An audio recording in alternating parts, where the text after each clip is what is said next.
दोस्तों, नेता प्रतिपक्ष राहुल गांधी ने एक बड़ा दावा किया है। दावा यह कि प्रधानमंत्री नरेंद्र मोदी और उनकी सरकार देश में इमरजेंसी जैसे हालात पैदा कर सकती है। हैरान हो गए होंगे ना आप, लेकिन ये दावा राहुल गांधी कर रहे हैं। जाहिर सी बात है, उनके पास भी इस दावे के पीछे कुछ तर्क और आधार होंगे। राहुल गांधी लंबे समय से चुनाव आयोग और मुख्य चुनाव आयुक्त ज्ञानेश कुमार की कार्यशैली पर सवाल उठाते रहे।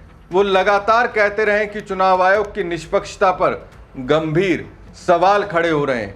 बिहार में मतदाता सूची पुनर्निरीक्षण को लेकर उठे विवाद हो या पश्चिम बंगाल में वोटर लिस्ट से नाम हटाए जाने के आरोप, राहुल गांधी और विपक्ष इन मुद्दों को लगातार उठाते रहे।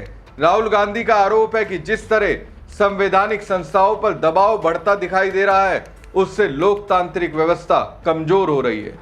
उनका कहना है कि जब संस्थाएं स्वतंत्र रूप से काम नहीं कर पाती और सरकार के खिलाफ उठने वाली आवाजों को लगातार दबाया जाता है, तो देश ऐसे मोड़ पर पहुंच सकता है जहां विरोध और असहमति को नियंत्रित करने की कोशिशें तेज हो जाएं। आइए पहले सुनते हैं कि राहुल गांधी ने आखिर कहा क्या।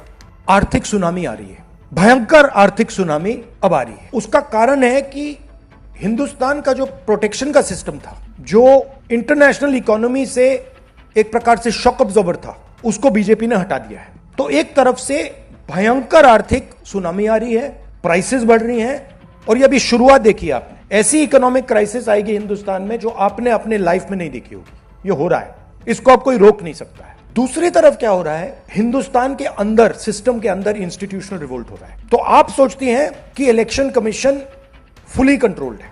वो 3 साल पहले फुली कंट्रोल्ड है।